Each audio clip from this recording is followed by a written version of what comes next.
네, 여러분 다시 만나게 돼서 반갑습니다. 자, 2020년 디지털 이코노미 포럼 그 오후 세션을 시작하겠습니다. 다시 한번 인사드리겠습니다. 오늘 사회를 맡게 된 코리아 스타트업 포럼의 최지영 본부장입니다. 반갑습니다. 먼저 오전 기조연설에 이어서 오늘의 두 번째 기조연설을 듣는 시간을 가지고자 합니다. 두 번째 기조연설은요, OECD의 과학기술산업국의 앤드류 와이코프 국장님께서 해주실 텐데요. 제목은 COVID-19 and Digitally Induced Structural Change라는 제목으로 발표를 해 주시겠습니다. 예, 지금 국장님 나와 계시죠? 그러면 바로 화면을 돌려서 국장님의 기조연설을 듣도록 하겠습니다.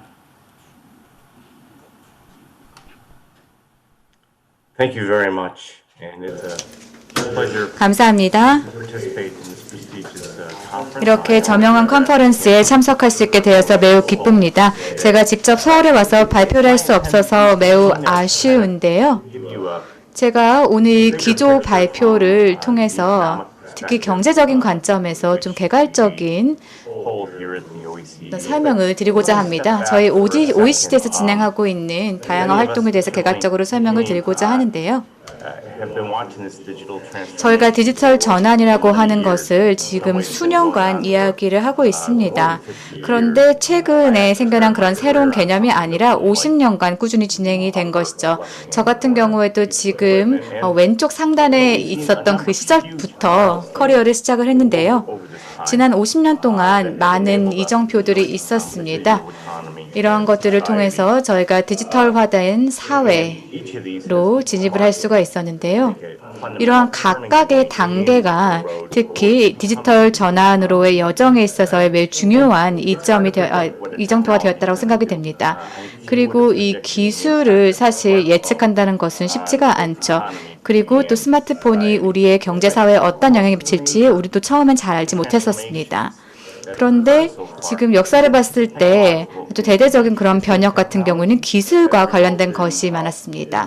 즉, 그 기술의 변혁을 통해서 비즈니스를 하는 방법 그리고 사람들의 행동까지 크게 변화하게 된 것이죠. Contrast this.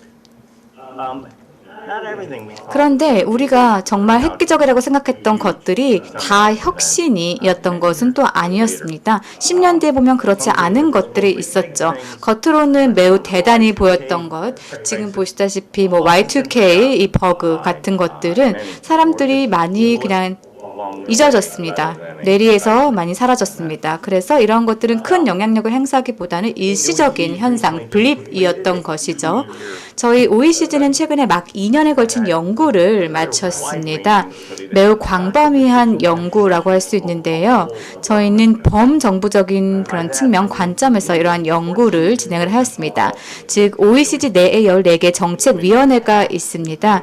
그래서 조세, 무역, 경쟁, 교육 등등을 담당을 하고 있는 이러한 위원회인데요. 이러한 위원회와 저희가 함께 협력을 하여서 이러한 디지털 전환이 뭐 예를 들면 각 분야, 각 국가 정책에 어떤 변화를 가져왔는지를 평가를 했습니다.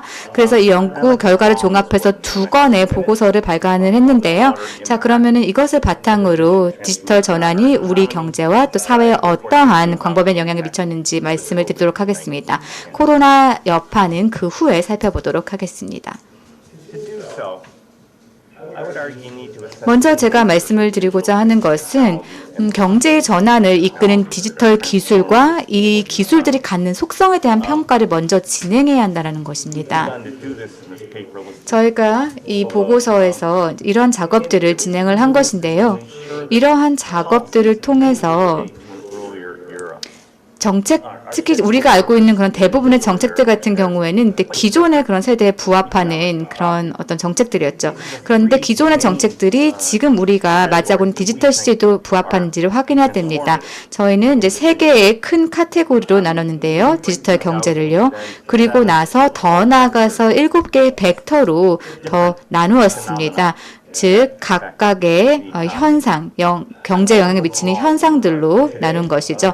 제가 이 모든 것들을 오늘 말씀을 드리지는 않겠지만 세 가지만 중점적으로 말씀을 드리겠습니다. 특히 이제 코로나 사태 측면에서 중요한 것들이 어떤 것인지 말씀을 드리도록 하겠습니다. 첫 번째로는 scale without mass라는 그런 용어가 있는데요. 이거는 에릭 비 스탠포드 교수님의 말에서 차용을 하였습니다. 이분이 말한 것은 이제 디지털 상품은 한계비가 낮은 고정비 때문에 그래서 이 한계비는 거의 제로에 가깝기 때문에 이것이 네트워크 효과와 더해지게 되면요. 사람들이 더 많이 이것을 사용하게 되면은 그 효용성이 높아진다는 것입니다. 그래서 이러한 디지털 상품들 같은 경우에는 정말 단기간에 글로벌한 스케일로 확장될 수 있습니다. 그래서 승자가 대부분의 결과를 독식을 하게 되는데 그런데 독식을 하면서도 이 매스가 적다라는 것이죠. 즉 매스라고 하는 것은 건물, 사람, 물리적인 족적 이런 것들을 포함하고 있습니다. 그래서 이런 물리적인 것들이 없다라고 하는 것은 기존의 정책이 조금 반하는 것이죠. 왜냐하면 기존의 정책들은 물리적인 존재가 뭔가 있다라고 가정을 하고 시행이 되기 때문이죠. 뭐 세금, 조세법 같은 것들도 세금이라는 것이 있다는 것을 이제 가정을 하고 실행이 되는 것이죠. 두 번째 특징에 대해서 벡터에 대해서 말씀을 드리면 바로 파노라마급의 범위, 파노라믹 스콥이라고 하는 것입니다. 디지털 상품 또는 디지털 기업들은 정말 다양한 시장에서 또는 업계에서 동시다발적으로 진행이 될 수가 있습니다. 데이터와 첨단 소프트웨어를 잘 활용하고 있기 때문이죠. 스마트폰 같은 경우에는 뭐 폰도 있고 카메라도 있고 그다음에 뮤직 플레이어, 지도, 신용카드 등 다양한 그런 분야에 있어서 활동을 할 수 있게끔 합니다. 그래서 이런 것은 다면적인 비즈니스 모델인데 다면적이기 때문에 더 복잡합니다. 특히 관련 부처에서는 이러한 부분들을 협소하게 정의한 규제들을 만들어 놓기 때문에 더 상황이 복잡해지는 것이죠. 마지막으로 말씀을 드릴 부분은 바로 이제 무형 자산이라고 하는 것입니다. 무형 자본이라고 하는 것인데요. 자본이라는 개념이 바뀌고 있습니다. 그러면서 이 생산의 역할이라든지 가치 창출의 요소들도 따라서 바뀌고 있는데요. 제가 대학에 다닐 때는 저는 자본이라고 하는 것은 기자재 또는 구조로 이루어진다고 배웠었습니다. 그리고 실질적으로 실물인 것들로 실질적으로 어떤 지리적인 공간에 차 있는 실물인 것들로 구성이 된다라고 배웠습니다. 하지만 기업의 가치, 요즘의 가치 창출에 보면은 점점 더 무형의 자본에서 이루어지고 있죠. R&D, 지식재산, 스킬, 조직의 노하우, 소프트웨어, 데이터 등을 기반으로 이런 가치 창출이 이루어지고 있습니다. 한국의 사례도 마찬가지죠. 그래서 이러한 무형 자본들은 구글과 같은 100% 디지털 회사들에게 있어서 핵심이지만 동시에 기존의 산업, 뭐 항공, 농업, 그리고 컴퓨터 분야의 그런 새로운 재편을 가져오고 있습니다. 그래서 실질적으로 유형 자산과 그다음에 무형 자산이 기존의 것들과 결합이 되는 새로운 형태의 서비스들로부터 가치를 창출이 되고 있는 것이죠. 그리고 지금 상대적으로 새로운 그런 부분에 대해서 말씀을 드리고 싶은데요. 상대적으로 새로운 자산이라고 하는 것은 바로 데이터라고 하는 것입니다. 기업에 있어서의 데이터는 하나의 자산이 되고 있습니다. 특히 이런 데이터를 잘 활용하는 그런 기업에 있어서는 많은 득을 가져다 줄 수 있습니다. 하지만 이 데이터라고 하는 자본은 다른 자본과는 매우 다른 점이 있습니다. 비경쟁적이라고 하는 것인데 많은 사람들이 이 데이터의 효용성을 떨어뜨리지 않고도 데이터를 사용할 수 있다는 것이고 감가상각이 없습니다.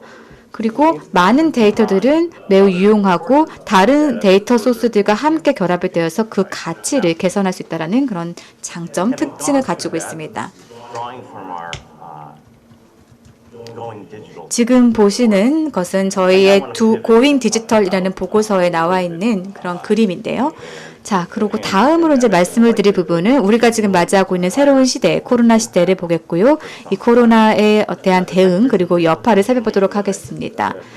디지털 전환과 관련해서 제가 말씀을 드릴 때 특히 이제 코로나 시대에 있어서 더 중요해지고 있다라고 말씀을 드렸는데요.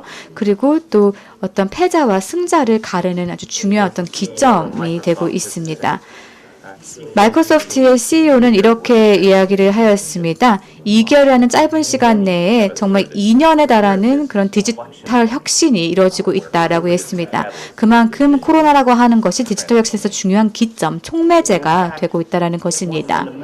그런데 좀 더 근본적인 문제를 살펴보면은 코로나 때문에 사회적 거리두기를 해야 되고 또한 바이러스 확산을 막아야 되기 때문에 특히 이러한 조치들은 모빌리티 업계에 큰 타격을 주었습니다. 자동차라든지 항공, 여행 업종에 큰 타격을 미쳤죠. 그리고 이런 디지털 생태계 내에서 일부분, 예를 들면 스마트폰 같은 경우에도 모빌리티를 또 기반으로 하고 있습니다. 그러면서 이런 부분에 있어서도 하락이 있었죠. 가트너가 최근에 데이터를 발표를 하는데요. 매출이 많이 급감한 것을 보실 수가 있습니다. 1, 4분기도 그렇고 2, 4분기도 그렇습니다. 다시 한번 픽스 라인, 유선이 주목을 받고 있고요. 데스크탑 노트북 커넥티비티가 주목받고 있습니다. 그리고 부동산에 대한 수요도 바뀌고 있습니다. 지금 뉴욕시 같은 경우에는요, 맨해튼에 있는 아파트 가격이 급격하게 하락하고 있습니다. 그래서 많은 사람들이 오히려 교외 쪽으로 가고 있습니다. 외곽으로 가고 있습니다. 그래서 뭔가 좀 더 거리를 두고 멀리에서 살고 싶어하는 그런 사람들의 어떤 니즈가 생겨나고 있는 것이죠. 물론 사회적 거리두기로 인해서 덕을 보는 업계들도 있습니다. 이러한 변화들을 지금 보고 있는데요. 통신사들의 경우가 그렇습니다. 통신사들의 경우에는 특히 각종 통신, 트래픽이 급증을 하고 있고 호황을 누리고 있습니다. 그리고 이 데이터라고 하는 것은 전 세계적으로 전송이 되고 있는데요.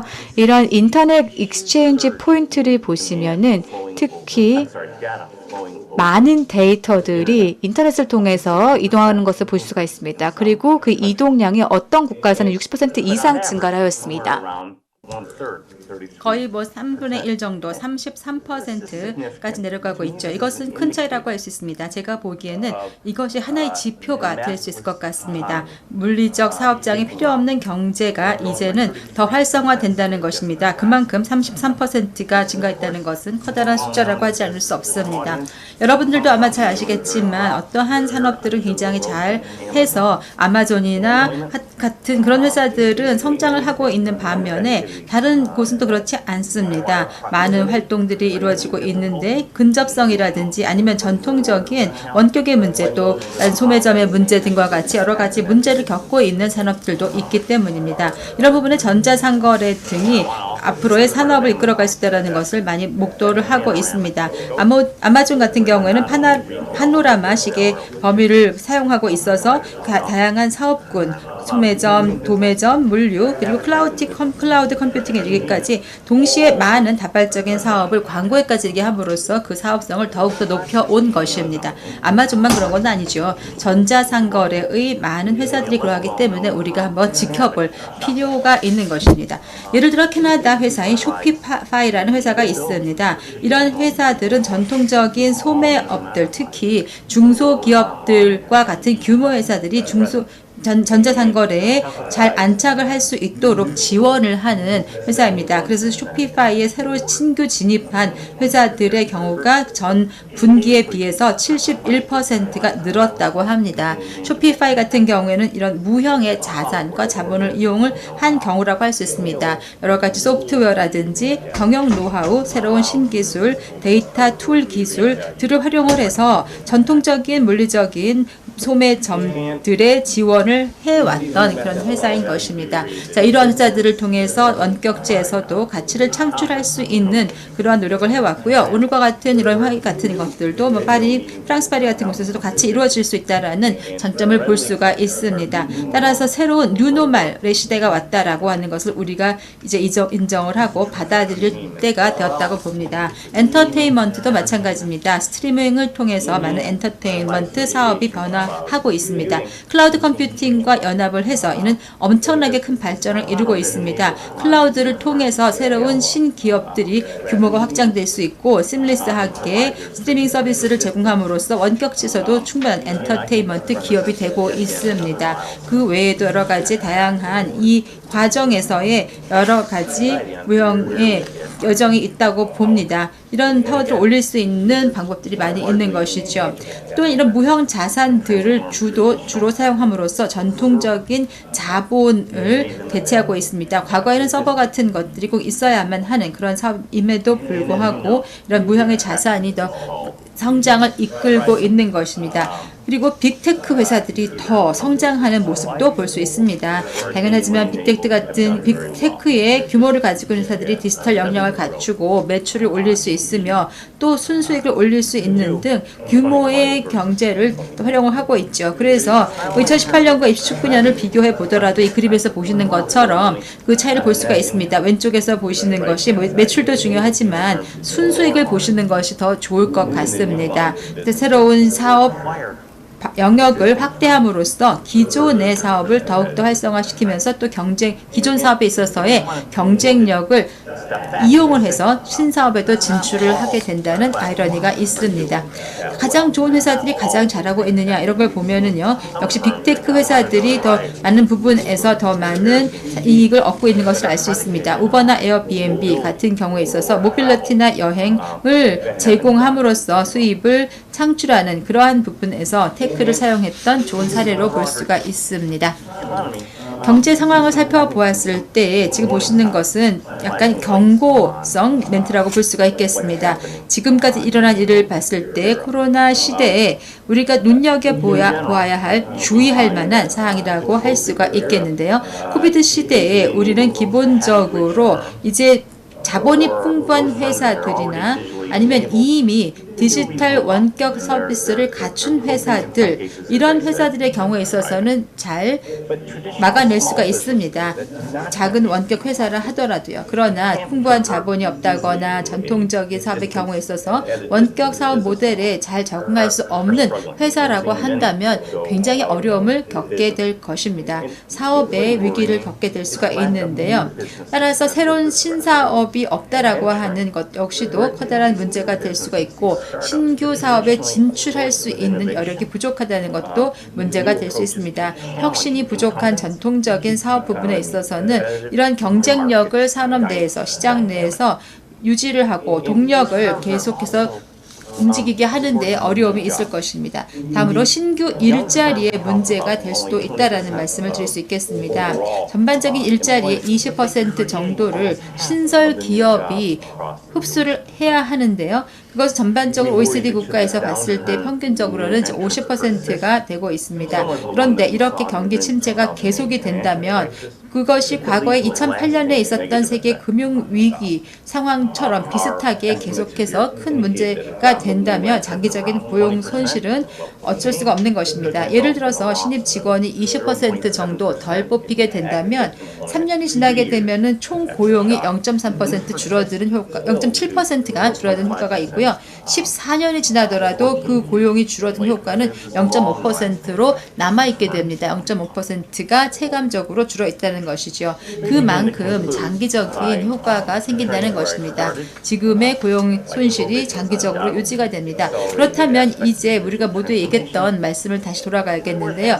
과연 이 코로나 사태로 인해서 우리가 장기적인 영향이 어떻게 될 것이며 디지털 산업에서 어떤 영향을 미칠 수 있을 것인가 살펴볼 수 있습니다. 어떤 신호가 있어서 우리가 이런 중대한 사건들을 현재 앞으로 10년 동안에 살펴볼 수 있는 신호로 삼아야 할 것인가요?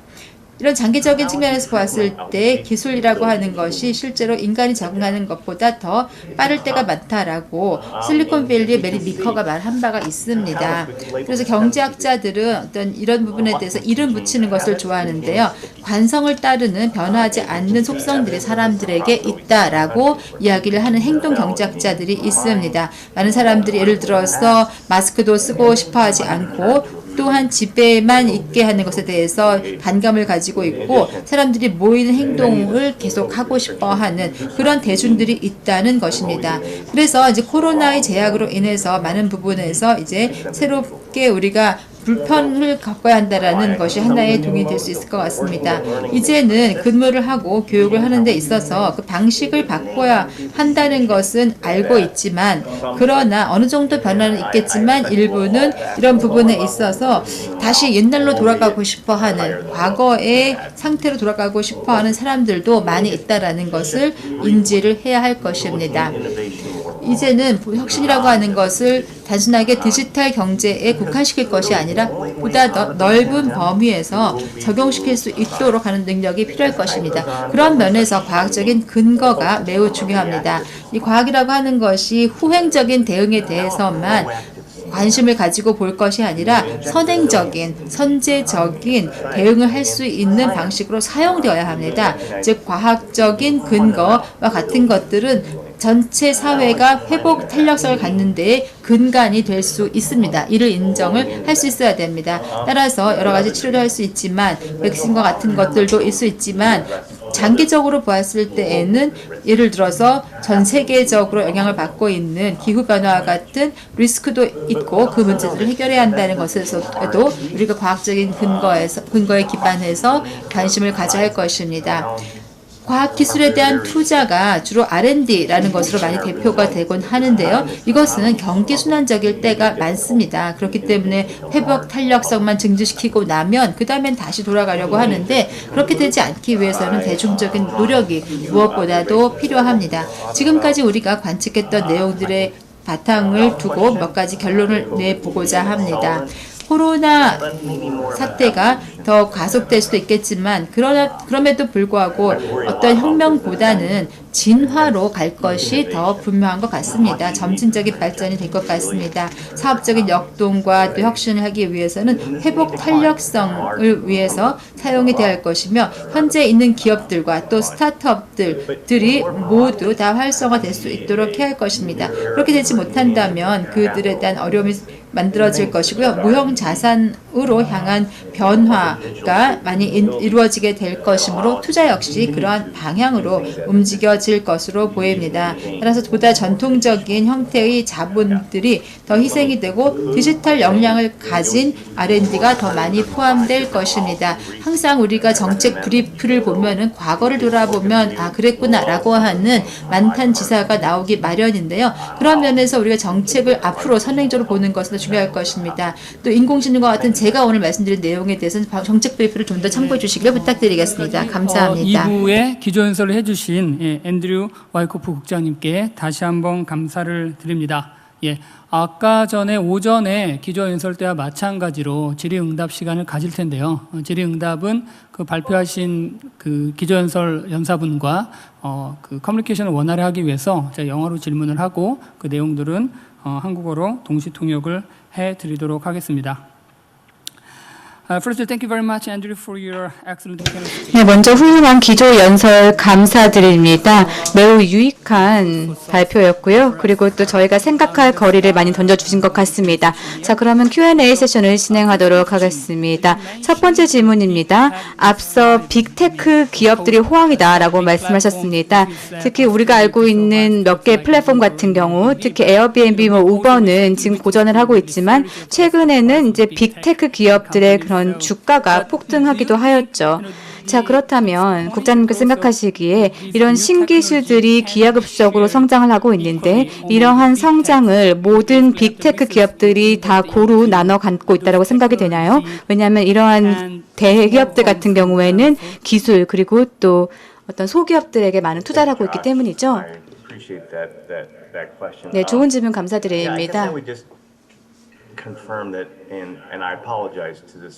먼저 양해의 말씀을 드리고 싶은데요. 제가 발표에서 미국 기업의 사례를 너무 많이 말씀을 드린 것 같습니다. 미국 경제 중심으로 좀 말씀을 드린 것 같은데요. 근데 좀 더 일반적으로 말씀을 드리면은 이제 대기업들과 관련해서 말씀을 드리면요. 특히 디지털화가 많이 진행이 되고 그리고 또 현금이 많은 그런 많은 대기업들이 이 분야에 많은 투자를 하고 있고 한국 같은 경우에도 R&D 집약도가 매우 높은 국가이지 않습니까? 그래서 지금 많은 그런 기업들이 이제 호황을 누리고 있기는 하지만 또 문제도 많이 있습니다. 코로나 이전에도 뭐 이런 문제들이 있었지만요. 그런데 이제 생산성에 대해서 보면은 또 기업들의 그런 생산성과 관련해서는 조금 아직까지는 많은 향상이 있지는 못합니다. 자, 그런데 이러한 기술적인 혁신에 있어서 많은 대기업들이 뭐 선도를 하고 있고 또 이끌고 있지만, 네, 말씀하신 것처럼 빅테크 기업들은 정말 잘하고 있습니다. 하지만 소기업들, 중소기업들 같은 경우에는 생산성이 지나치게 낮은 그런 경우들이 많이 있습니다. 그래서 제가 우려하는 것은 이 코로나 위기 때문에 실질적으로 많은 그런 중소기업들이 도산을 하거나 아니면 폐업을 하거나 아니면 대기업과 인수합병을 하는 그런 상황이 발생할 수 있을 것 같습니다. 그렇게 되면은 시장 경쟁력에도 영향을 미칠 수가 있겠고요. 그리고 또 미래 일자리에도 영향을 미칠 수가 있겠죠. 네, 답변 감사합니다.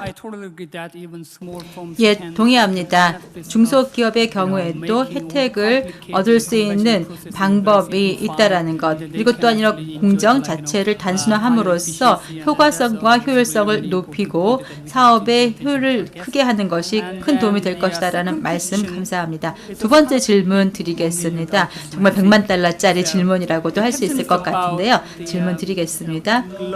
글로벌 지정학적 구조 측면에서 보았을 때, 자, 무슨 말이냐면요.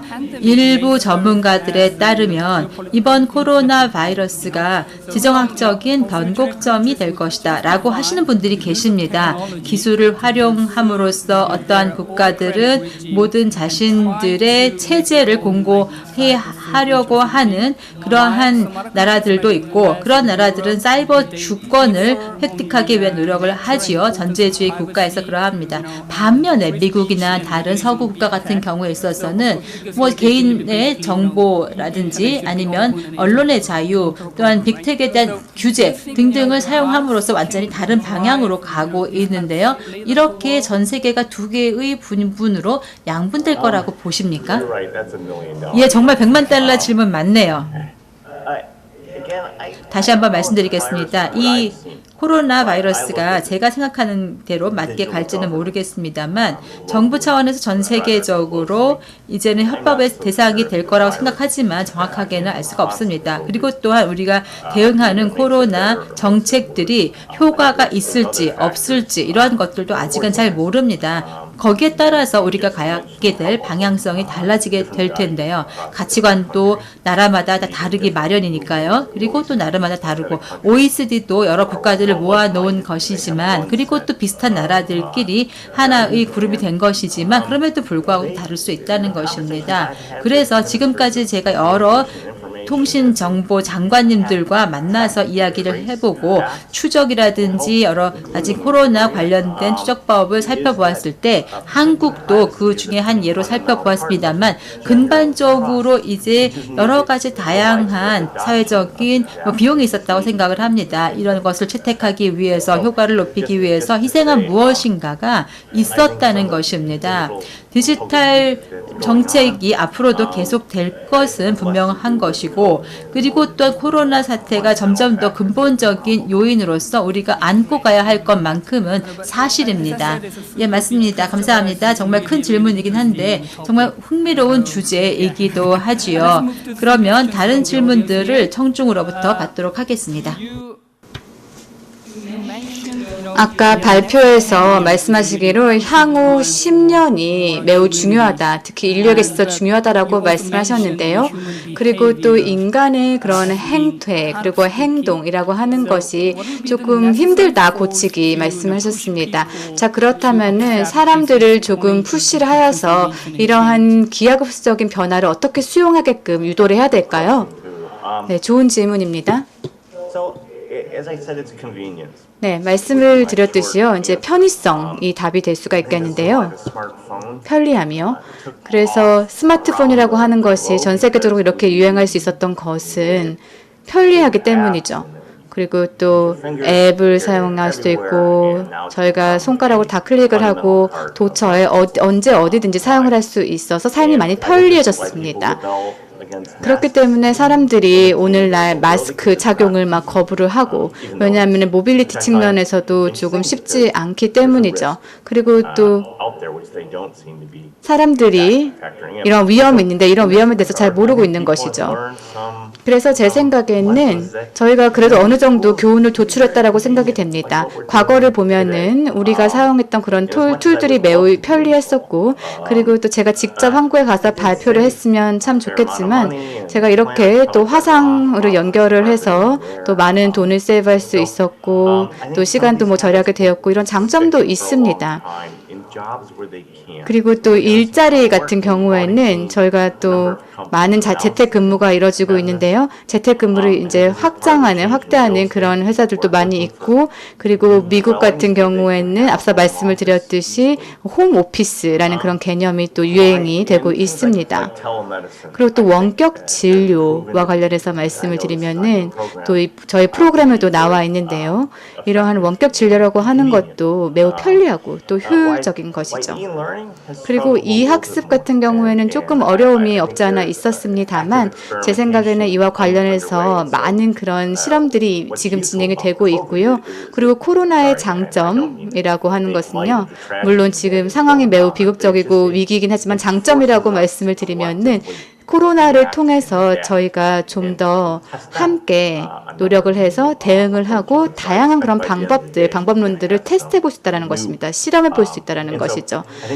그래서 제 생각에 어떠한 그런 기술도 뭐 실험들 같은 경우에는 또 이용해서 뭐 보편화가 될 수가 있겠고요. 그리고 또 사람들의 어떤 행동에 있어서 어느 정도 변화를 이끌어낼 수는 있겠지만 또 이끌어내지 못하는 그런 부분들도 있을 것입니다. 예, 감사합니다. 정말 흥미로운 말씀 잘 들었습니다. 질문 또 하나 받겠습니다. 발표에서 말씀하실 때 기술과 인간의 적응력의 비교에 대해서 말씀하셨는데요. 빠른 학습 능력과 또한 규제에 대해서 말씀해 주셨습니다. 그 부분에 있어서 한국이 앞으로 규제 측면에서 어떻게 발전되어야 한다라고 보시는지, 그리고 스마트 레귤레이션이 앞으로 전반적으로 어떤 방향으로 가야 한다고 보시는지요.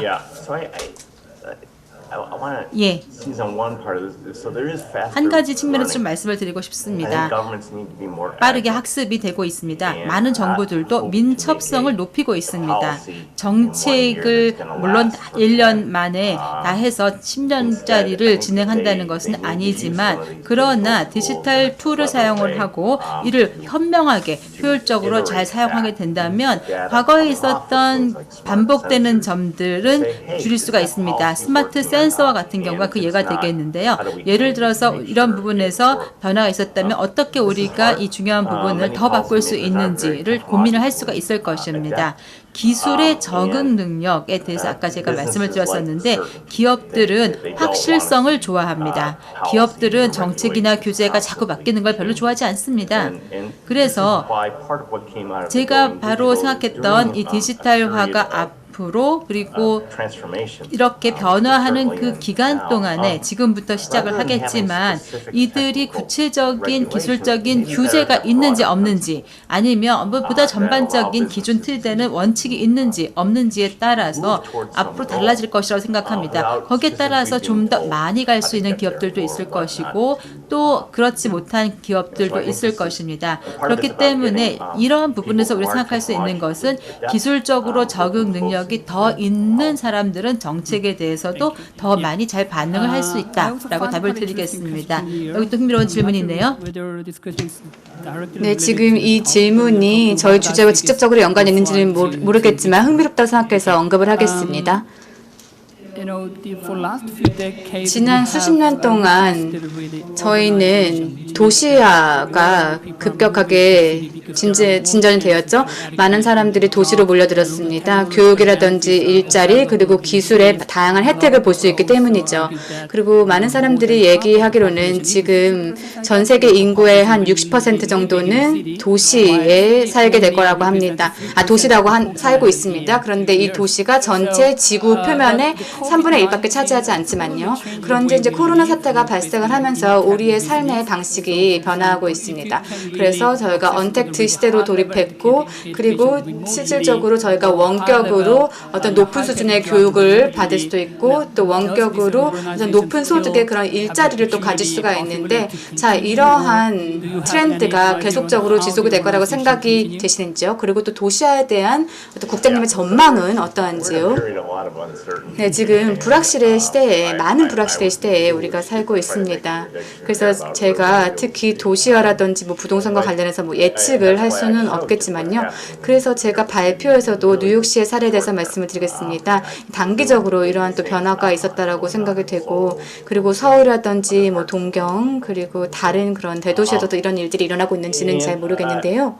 I do think that again I hate to sound like what they call two-handed economists. 그래서 제가 이제 단정적으로 말씀을 드리지는 지금 못하겠지만 제 생각에는 사람들이 계속해서 도시가 주는 그런 혜택을 누리고자 할 것 같습니다. 뭐 문화 혜택이라든지 아니면 도시가 줄 수 있는 다양한 그런 고유한 기회들이 있잖아요. 그런 것들을 계속해서 바라겠지만 또 동시에 도시 삶에 있어서의 단점이 있다라고 이제 생각을 하겠죠. 그래서 이런 감염병이라든지 확산이라든지 아니면은 이런 것에 도시가 안고 있는 다양한 그런 위험 이런 거에 대해서 또 인식을 하게 될 것이고 그리고 지금 도시에 있는 그런 편의시설들을 누리고자 하면서 동시에 도시가 주는 그런 위험들에 대해서도 아직 확실하지 않은데 자, 단정적으로 말씀을 드릴 수는 없지만 제가 말씀을 드릴 수가 있는 것은 이런 인프라를 통해서 도시화가 많이 진전이 되었고 그리고 또 많은 그런 OECD 국가들이 특히 뭐 호주 같은 경우에는 이 인프라와 관련해서 이런 것들 도입하기 위해서는 막대한 그런 자금이 또 필요합니다. 국토 자체가 매우 넓기 때문이죠. 그런데 제 생각에 이런 디지털 격차라고 하는 것은 수십 년간 지속이 되어 왔던 것인데 이 디지털 격차라고 하는 것은 우리가 안고 있는 정말 커다란 그런 정책 이슈에 있어서의 그 일부분에 이제 불과합니다. 저는 좀 더 큰 그림을 그릴 필요가 있습니다. 그리고 또 어떤 주택이라든지 그리고 또 커넥티비티와 관련된 그런 문제들 이러한 모든 것들이 특히 정부가 주력을 해야 되는 아주 중요한 부분이라고 생각이 되고 민간 부분과 같이 협력을 해야 되는 분야라고 생각합니다. 예, 감사합니다. 시간이 많지 않기 때문에 이제 거의 끝내야 될 것 같습니다. 아주 유감스럽네요. 마지막으로 국장님께서 하시고 싶으신 말씀이나 저희에게 전달해 주실 말씀이 있으시면 부탁드립니다. 한국 환경에 대해서 좀 더 말씀을 해주시면 좋겠습니다. No, I think my main 제가 주로 강조하고 싶었던 것은 이런 부분에서 OECD를 대표해서 말씀드린다고 들으시면 좋겠는데요. 한국의 경우에는 정말 성공적인 대기업들을 많이 거느리고 계십니다. 그리고 중소기업들도 있으시죠. 그래서 똑같은 생산성이 있지는 않겠죠. 중소기업과 대기업 사이에서요. 다른 나라들의 경우도 다를 수가 있겠습니다. 이러한 기간 동안에는 지금 시간은 정말 굉장히 복잡한 시기이고 또 잠시이지만 특수한 경우라고 할 수가 있겠습니다. 그래서 이런 부분에서 섹터별로 좀 다르게 적용을 하는 것이 좋을 것 같습니다. 성장이 많이 되는 그러한 섹터들도 있을 것입니다. 어쩌면 어려움을 겪게 되는 그러한 섹터들도 더 많이 나올 수가 있을 것입니다. 그래서 결국 모든 것이 무형 자산화된다, 무형 자본화된다라고 말씀을 드렸기 때문에 이런 부분에서 분명히 어려움을 겪는 섹터들이 있을 것입니다. 어쨌든 이런 말씀들을 드릴 수 있게끔 기회를 주신 점에 대해서 감사 말씀드리고 싶습니다. 저희가 감사드리죠. 특히 시간을 많이 내주시고 또 새벽 시간에 일어나셔서 이렇게 참여를 해주셔서 정말 감사하다는 말씀을 드리겠습니다. 발표도 정말 훌륭하게 잘 들었습니다. 건강하시고요. 다음에 뵙겠습니다. 감사합니다. 감사합니다. 초대해 주셔서 감사합니다. 네, 이렇게 해서 기조연설과 함께 Q&A를 모두 마쳤습니다.